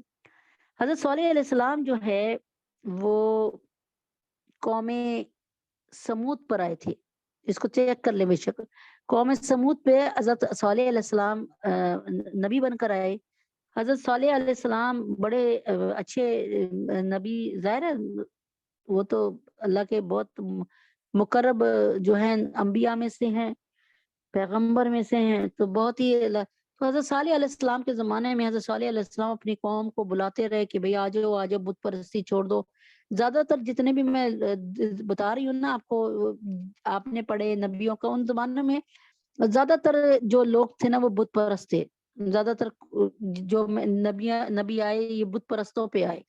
حضرت ابراہیم علیہ السلام بھی جب آئے تو ان کی قوم بھی بت پرستی کرتی تھی. ان کے والد صاحب بت بناتے تھے آزر، اور بتوں کا وہ کرتے تھے، یعنی کیا کہتے ہیں جیسے بتوں کا ایک بڑا وہ نہیں ہوتا بت جس میں رکھتے مندر سمجھ لیں، اس کو رن کرتے تھے، اس کے متولی تھے، اس کو سنبھالتے تھے، اور بڑی اچھی اس پہ بادشاہ کی بڑی اچھی پوسٹ پہ تھے، بادشاہ کے مطلب بادشاہ کے معتبر بندوں میں سے تھے. تو یہاں پر ناقۃ اللہ حضرت صالح علیہ السلام کی اونٹنی کے بارے میں ذکر ہو رہا ہے. تو حضرت صالح علیہ السلام جو ہیں وہ اپنی اس سے قوم سے کہتے ہیں، اپنی امت سے کہتے ہیں کہ بھئی یہ تم جو کرتے ہو یہ صحیح نہیں ہے، یہ صحیح نہیں ہے. ایک اللہ کی عبادت کرو، اللہ کی عبادت کرو، صرف ایک معبود کی عبادت کرو، اللہ کی عبادت کرو. تو انہوں نے ایک دن کیا ہوا، ڈن ہوا یہ بات. سن لیں غور سے سن لیں، یہ بات ڈن ہو گئی کہ ایسا کرو کہ تم اپنے معبود سے کچھ مانگ کے دکھاؤ جو ہم کہتے ہیں، اور ہم اور مطلب یہ کہ ہم تمہارے معبود سے جو ہم کہتے ہیں وہ مانگ کے دکھاؤ، اور تم ہمارے معبودوں سے جو مطلب تم چاہو وہ مانگ کے دکھاؤ. یعنی یہ کہنا تھا. اس میں بات کو یوں سمجھیں کہ یہ ایک جسے کہتے ہیں نا شرط لگ گئی، یعنی شرط کہہ لیں، ایک مناظرہ کہہ لیں. مناظرہ شرط سے بہتر ہے مناظرہ. مناظرہ ہو گیا کہ بھئی حضرت صالح علیہ السلام تم بتاؤ، آپ بتائیں کہ حضرت صالح علیہ السلام سے کہا کہ آپ بتائیں کہ ہم اپنے معبودوں سے کیا چیز منوائیں. اب یہاں پہ پوری تفسیر بتانی میری مجبوری ہے کہ ورنہ آپ کو مزہ نہیں آنا اس کا. یعنی ایک بات سمجھ نہیں آئے گی کہ بھئی جنت میں یہ اونٹنی کیوں جائے گی. ٹھیک ہے، ناقۃ اللہ اللہ کی اونٹنی. اس کو اپنے اللہ تعالیٰ نے اپنی اونٹنی کہا. جیسے حضرت یعقوب علیہ السلام کو اسرائیل کہا نا، اللہ کا بندہ، اپنا بندہ کہہ دیا نا. تو مخصوص حضرت یعقوب کا بڑا وہ ہو گیا نا ایک، بھئی یہ تو اللہ کا بندہ ہے، اللہ نے خود کہا اس کو اپنا بندہ. ایک ان کا اعزاز، ان کی عزت میں اضافہ ہوا نا. یہاں پہ ناقۃ اللہ کہا اللہ نے. اب میں آپ کو بتا رہی ہوں حضرت صالح علیہ السلام نے کہا ٹھیک ہے چلیں اس کو ڈن کر لیتے ہیں. اب جب حضرت صالح علیہ السلام نے ان سے کہا کہ تم اس وقت اتنی شدید دھوپ تھی اور قحط سالی کا موقع تھا، یعنی بہت عرصے سے بارش نہیں ہوئی تھی. تو انہوں نے حضرت صالح علیہ السلام سے کہا کہ ٹھیک ہے. حضرت صالح علیہ السلام نے ان سے کہا، حضرت صالح علیہ السلام کو پتا تھا کہ یہ کبھی بھی مطالبہ نہیں ہوگا پورا. حضرت صالح علیہ السلام نے صرف ان کے لیے ایک وہ جو کہتے ہیں نا حجت قائم کرنی تھی، کہتے ہیں نا اتمام حجت. جیسے اللہ تعالیٰ نے قرآن میں کہا کہ میں چاہوں تو ان کافروں پہ ایک دم سے عذاب لے آؤں، لیکن یہ کہیں گے کہ ہم تو اگر زندہ رہتے تو ہم تو صاحب اسلام ہو جاتے، ہم تو ہدایت یافتہ ہو جاتے، اللہ نے ہمیں تو موت دے دی تھی. اس لیے اللہ نے ان کو اتنا کچھ دیا ہوا ہے تاکہ کل کو اعتراض نہ کر سکیں، اور پھر اللہ تعالیٰ جب ان کو عذاب دے تو ایک بات بھی اللہ کے آگے منہ کھولنے کے قابل نہ رہے. اس کو کہتے ہیں اتمام حجت، یعنی موقع دینا. تو حضرت صالح علیہ السلام نے فرمایا کہ اچھا ٹھیک ہے، تم نا اس وقت بارش لا کے دکھا. اب انہوں نے اپنے بتوں سے بڑی دعائیں کی، اپنے اپنے معبودوں سے بڑی دعائیں کی، بارش ہو جائے بارش ہو جائے بارش ہو جائے.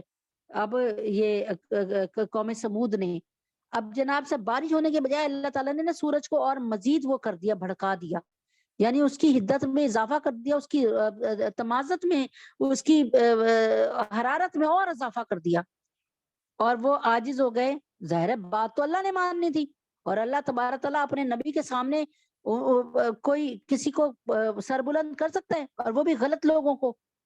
تو بہرحال ان کی بارش نہیں ہوئی. انہوں نے کہا اچھا. اب صالح علیہ السلام سے کہا کہ ہونا تو یہ چاہیے تھا کہ صالح علیہ السلام کہتے میں بھی تمہارا مطالبہ، تم نے میرا نہیں پورا کیا، میں نہیں پورا کروں گے. لیکن حضرت تمام کی تمام نبی بڑے معصومون الخطا ہوتے ہیں، بڑے بھولے بھالے ہوتے ہیں.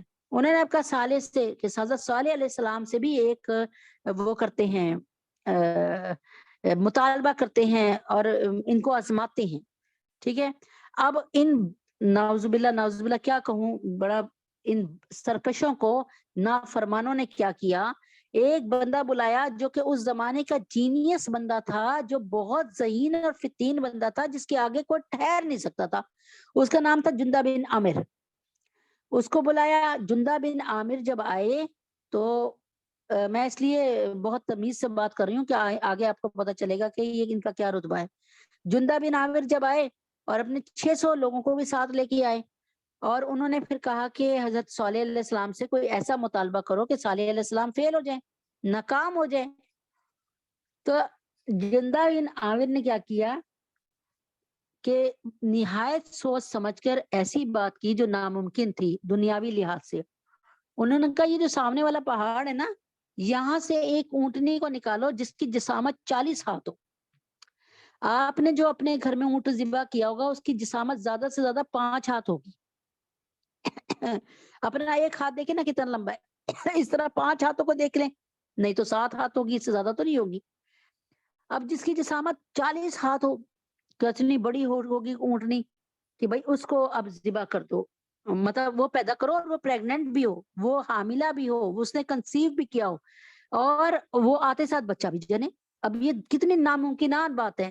اللہ جانتا ہے کہ جب حضرت صالح علیہ السلام نے ہاتھ اٹھایا، اللہ کی شان، اللہ اپنے نبیوں کی کتنی عزت رکھتا ہے، اور کتنا اللہ نبیوں کو اللہ پر کتنا مان ہوتا ہے، اور نبیوں نے کیسی دھلی دھلائی زندگی گزاری کہ جب وہ ہاتھ اٹھاتے تو اللہ تعالیٰ کے ہاتھ، ان کے ہاتھ ناکام اور نامراد کبھی نیچے نہیں آتے. الحمدللہ رب العالمین. وہ مر مٹ گئے لیکن اللہ تعالیٰ سے منوا گئے اپنے آپ کو الحمدللہ. انہوں نے دعا کی، سامنے والے پہاڑ میں ایسی آوازیں آئیں جیسے عورت کو بچہ پیدا کرتے ہوئے درد ذہ سے آتی ہیں، اور ہائے ہائے کی جیسے آواز نکلتی ہے، اس طرح کی آوازیں آئیں. اور پھر پہاڑ پھٹا، اور پہاڑ میں سے ناقۃ اللہ، اللہ کی اونٹنی، گرانڈیل، بڑی کیا کہتے ہیں جائنٹ سائز کی، جنوں کے سائز کی نکلی، جتنی انہوں نے ڈیمانڈ کی ہوئی تھی ویسی. اور اس نے آتے ساتھ ہی ان کے سامنے بچہ پیدا کیا. اب وہ بچہ بھی ماشاءاللہ سے اس کے ساتھ ساتھ چلتا پھرتا تھا. اب یہ کیا ہوا کہ وہاں کے لوگوں نے دیکھا کہ یہ اونٹنی تو بڑا پانی پی جاتی ہے، تو اللہ تعالیٰ نے فرمایا کہ چلو اگر پانی کا مسئلہ ہو رہا ہے تو ایک دن میری اونٹنی پی لے گی، ایک دن تمہارے چوپائے ڈنگر، تمہارے مال مویشی ڈنگر کھا لیں گے. اللہ تعالیٰ نے بڑا کوپریٹ کیا، نبی صالح نے بڑے کوپریٹ کیا. لیکن ایک خبیث عورت نے، ایک قزار نامی یا قدار نامی، جو بھی، کئی قزار لکھا، کزار لکھا ہے، کئی کدار لکھا ہے، خیر اس کو اپنے آپ جسم کی پیشکش کی، اور اسے کہا کہ تم نہ اس کو ختم کر دو. اور پھر کیا کیا، اس نے کہا کہ میں اس سے مار دوں گا.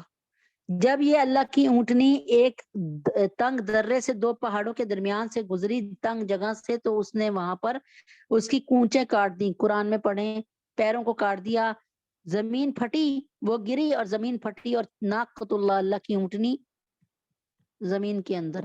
حالانکہ یہ اونٹنی اتنا دودھ دیتی تھی کہ پوری بستی کو دودھ کافی ہو جاتا تھا. یہ اونٹنی میں نے مختصر کر کے سنایا کیونکہ قصہ تو بہت لمبا ہے اس کا، لیکن یہ اونٹنی کہاں جائے گی؟ جنت میں جائے گی.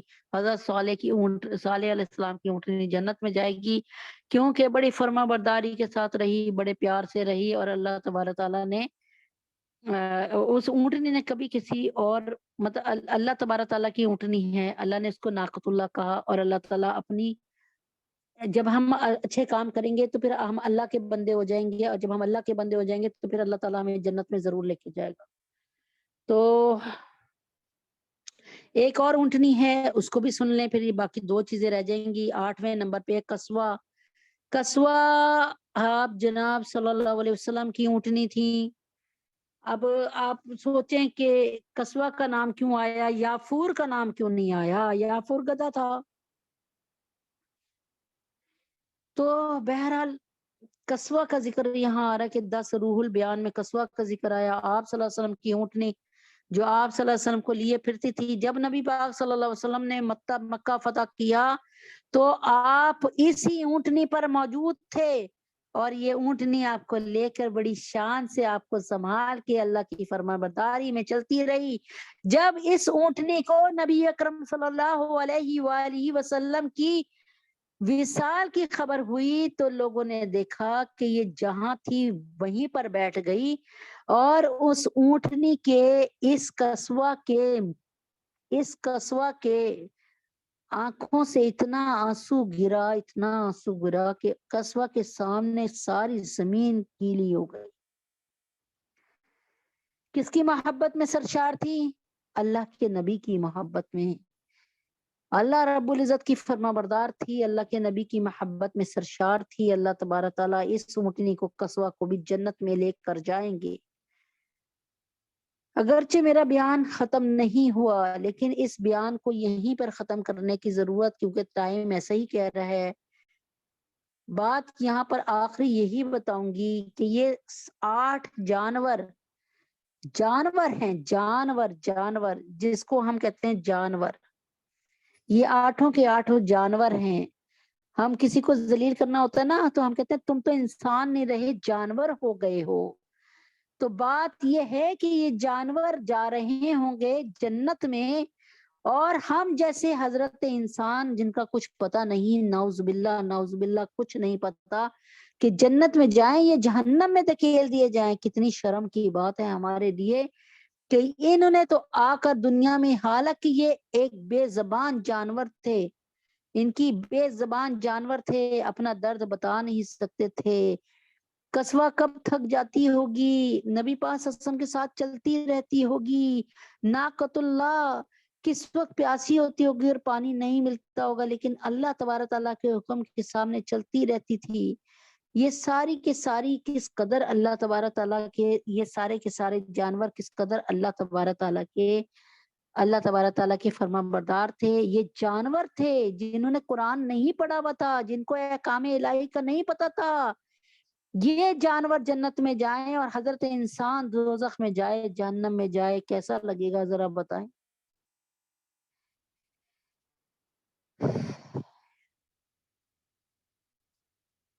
بتانا تو یہی چاہ رہی ہوں کہ میں بھی اور آپ بھی اب زندگی کی بہت کم ساعتیں ہیں ہمارے پاس. پتہ نہیں کوئی 50 سال میں ہے، کوئی 40-45 میں ہے، کوئی 60 سال کا میرے سامنے بیٹھا ہے، کوئی 65 سال کا میرے سامنے بیٹھا ہے، کوئی 70 سال کا بھی میرے سامنے بیٹھا ہے.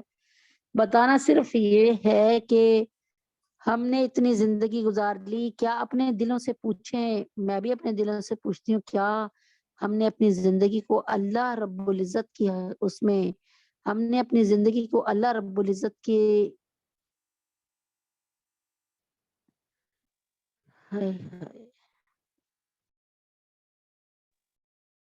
ہم نے اپنی زندگی عزت کی جو ہے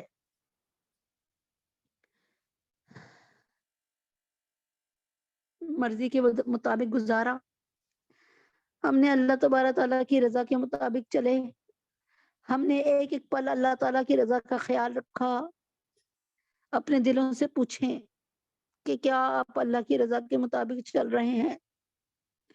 کیا ہم اللہ تبارک تعالیٰ کے نیک بندوں میں شمار ہوں گے؟ کیا ہم نے غیبت چھوڑ دی؟ کیا ہم نے حسد سے پرہیز کر لیا؟ کیا ہماری زبان نے دوسروں کا دل دکھانا چھوڑ دیا؟ کیا ہم نے اپنے امپلائز، اپنے سرونٹس، اپنے نوکروں کے ساتھ اچھا سلوک کرنا شروع کر دیا؟ آپ میں سے اللہ امید ہے کہ آپ میں تو کوئی ایسا نہیں ہوگا، لیکن آپ میں سے کتنے لوگ بیٹھے ہوں گے جن کی جائیداد پر ناجائز قبضہ ہوگا، جن کے ساتھ زیادتیاں ہو رہی ہوں گی، کہیں بچے نافرمان ہوں گے، کہیں کسی طریقے سے زیادتی ہو رہی ہوگی، لیکن صرف بات کو سمجھانا یہی ہے کہ یہ دنیا ہے اور آخرت جو ہے وہ یہ دنیا دار العمل ہے، وہ دار الجزا ہے، وہاں پر جزا ملے گی، یہاں پر عمل کرنا ہوگا۔ عقل مند انسان وہ ہے جو موت سے پہلے موت کی تیاری کر لے۔ آج یہاں پر بڑا لمحہ فکریہ ہے کہ ہم جانوروں کو جب کسی کو کہتے ہیں نا، کسی کو بے عقلہ کہنا ہو، جس کو بدتمیز کہنا ہو، تو ہم اس کو کہتے ہیں تم تو جانور ہو، تم جانور۔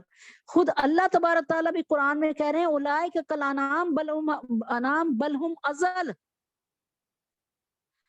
کہ یہ تو جانور جیسے ہیں، یہ تو مال مویشی ڈنگروں جیسے ہیں، بل ہم اضل، یہ تو ان سے بھی گئے گزرے ہیں۔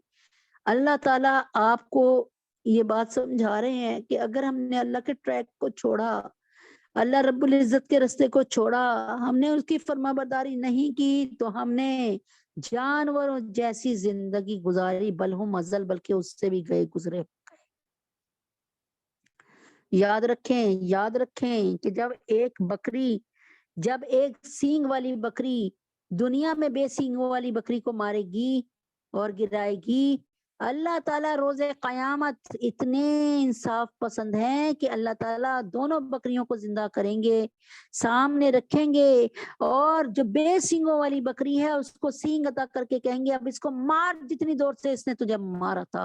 سن لیں، عقل کی ساتھ آج عقل کی آنکھوں سے سننے، کہ آپ دیکھیں کہ اللہ تعالیٰ کہیں گے قرآن میں ذکر کر رہی ہوں میں آپ کو، ایسے نہیں کہہ رہی، تو اللہ تعالیٰ کہیں گے بے سینگوں والی بکری سے کہ تیرے اب میں نے سینگ دے دی، اب تو اس سینگوں والی بکری کو مار، بدلہ لے۔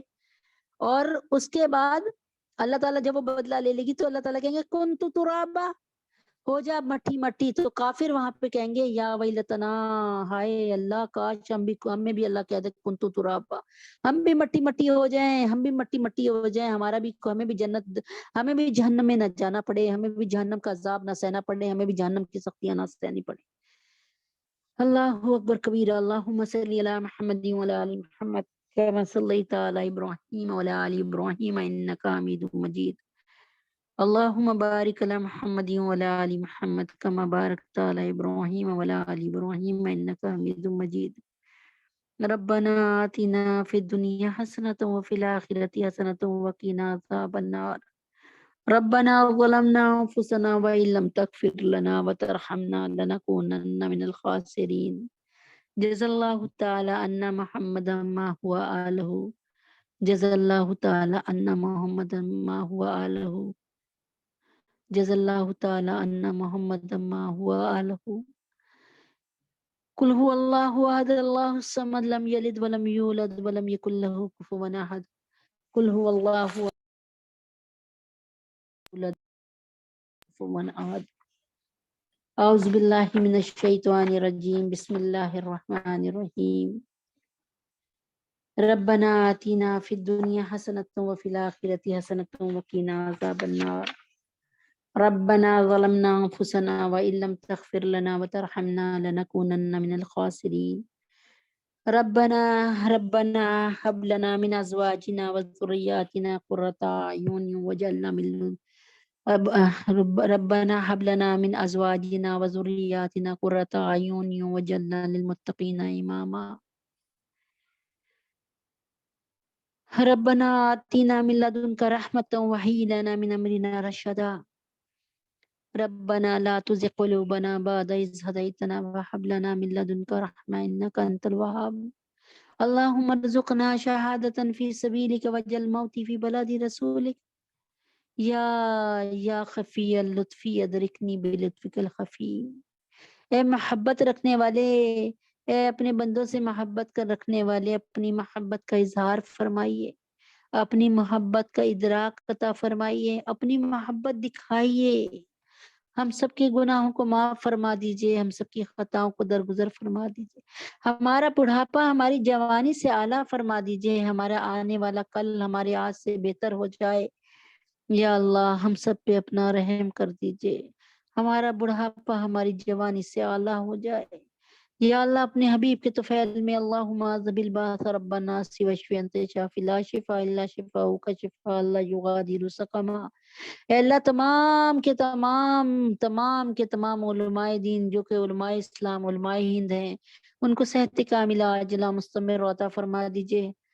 یا اللہ اپنے یا اللہ فضل الرحیم صاحب کو جو کہ جامعہ شریفیہ کے ناظم اعلیٰ ہیں، یا اللہ مفتی حسن صاحب کو، مفتی تقی عثمانی صاحب کو، حضرت جی کو صحت کاملہ عاجلہ مستمر عطا فرمائیے۔ تمام علماء اسلام علماء دین جن میں میرے اپنے استاد محترم بھی سارے شامل ہیں، ان کو بھی اللہ تعالیٰ صحت کاملہ عاجلہ مستمر عطا فرمائیے۔ یا اللہ اپنے حبیب پاک صلی اللہ علیہ وسلم کے طفیل میں نازیہ اندلیب کو، یا اللہ پاک طلحہ اور اشفاق صاحب کو، عبداللہ کو، اہلیہ حسین کو، ان کی بہن کو، ان کے بہنوئی کو صحت کاملہ عاجلہ مستمر عطا فرما دیجئے۔ ندیم بھائی کو اور حضرت جی کو بھی صحت کاملہ عاجلہ مستمر عطا فرما دیجئے۔ ہم اللہ تبارک تعالیٰ عبداللہ کی آنکھوں کو ٹھیک کر دیجئے۔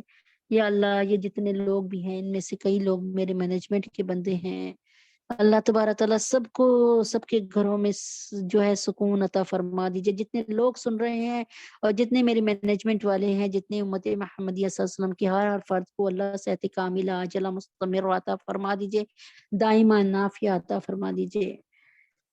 اللہ تبارک تعالیٰ ہماری جو بچیاں گھروں میں بیٹھی ہیں اور جن کی مائیں ادھر ہیں یا اس محفل میں شامل ہیں، وہ سمیت اللہ تبارک تعالیٰ اپنے حبیب پاک صلی اللہ علیہ وسلم کے طفیل میں، یا اللہ جو بھی بچیاں ہماری مینجمنٹ میں جو عورتیں بیٹھی ہیں ان کی بھی بچیوں سمیت، یا اللہ جو بچیاں نکاح کی عمر کے قابل ہو گئی ہیں، ان کو اللہ تبارک تعالیٰ ان کے لیے نیک اور اچھے رشتے عطا فرما دیجئے، بہترین زوج عطا فرما دیجئے۔ یا اللہ امت محمدیہ صلی اللہ علیہ وسلم کی ساری بیٹیوں کے لیے، یا اللہ سارے بیٹوں کے لیے نیک زوج نیک رشتے عطا فرما دیجئے۔ حفصہ، فاطمہ، جویریہ، ام حبیبہ، سدرہ، سبحانہ، حفصہ، سجاد، بینی، شفیفہ، مہنور کی شادی بہترین اور اچھی جگہ پہ جلد فرما دیجئے۔ یا اللہ دین کے دائی رشتے عطا فرما دیجئے۔ یا اللہ تبارک تعالیٰ جو رکاوٹیں ہیں اس کو دور فرما دیجئے۔ یا اللہ جو بے گھر ہیں ان کو گھر عطا فرما دیجئے۔ یا اللہ جو بے در ہیں ان کو بہترین در عطا فرما دیجئے۔ یا اللہ جو بے روزگار ہیں ان کو وسیع رزق عطا فرما دیجئے۔ یا اللہ کریم روزی عطا فرما دیجئے۔ یا اللہ اپنے حبیب پاک صلی اللہ علیہ وسلم کے طفیل میں جو بے اولاد ہیں ان کو، اللہ جو بے اولاد ہیں ان کو، یا اللہ جو بے اولاد ہیں ان کو نیک نرینہ اولاد عطا فرمائیے۔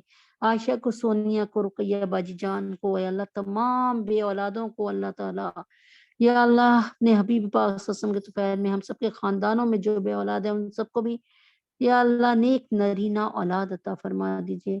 ہم سب کے گناہوں کو معاف فرما دیجئے۔ یا اللہ ہم سب کی خطاؤں کو درگزر کروا دیجئے۔ یا اللہ ایک بہن ہماری بہن شازیہ، ان کو بھی صحت کاملہ عاجلہ مستمر عطا فرما دیجئے۔ یا اللہ ہم سب کے گناہوں کو معاف فرما دیجئے، خطاؤں کو درگزر فرما دیجئے۔ یا اللہ ہم سب پہ رحم فرما دیجئے۔ یا اللہ تبارک تعالیٰ ہمیں زیارت حرمین شریفین کی توفیق عطا فرما دیجئے، ہمارے تینوں حرم کی حفاظت فرما دیجئے، پاکستان کو اسلام کا قلعہ بنا دیجئے۔ یا اللہ پاکستان کو اسلام کا قلعہ بنا دیجئے۔ یا اللہ پاکستان کلمے پر حاصل کیا گیا، اس کو کلمے کے اس میں بامسمہ کر دیجئے، کلمے والا بنا دیجئے۔ اور اللہ تبارک تعالیٰ پاکستان کو اسلامی اخلاقی معاشی معاشرتی ترقی عطا فرمائیے، مہنگائی اور بے حیائی سے کو غارت فرمائیے یا اللہ، پاکستان میں بجلی کو اور اللہ اپنے حبیب کے طفیل میں یا اللہ پیٹرول کو سستا کر دیجئے یا اللہ۔ یہ تمام ناممکنات باتیں لگتی ہیں سننے میں، لیکن آپ نے فرمایا اللہم لا سہل الا ما جعل اللہم لا سہل الا ما جعلتہ سہلا وانت تجعل الحزن اذا شئت سہلا۔ یا اللہ، آپ نے فرمایا کہ کوئی چیز بھی آسان نہیں بجز اس کے کہ میں اس کو آسان نہ کر دوں۔ آپ جب چاہیں سنگلاخ چٹانوں کو چٹیل میدان بنا دیں۔ ہمارے تینوں حرم کی حفاظت اپنی ذات مبارکہ سے کی فرمائیے، اور اللہ اس سال ہم سب کو زیارت حرمین شریفین نصیب فرمائیے یا اللہ۔ اپنے حبیب پاک صلی اللہ علیہ وسلم کے طفیل میں ہمارے بچوں کو، ہمارے بچوں کو اور ہماری نسلوں کو، قیامت کی صبح تک آنے والی نسلوں کو حضرت ابو بکر صدیق رضی اللہ تعالیٰ عنہ والا ایمان اور عمل عطا فرما دیجیے، اور ہمارے بچوں کو ہمارے لیے اویس کرنی رحیم اللہ جیسا بنا دیجیے۔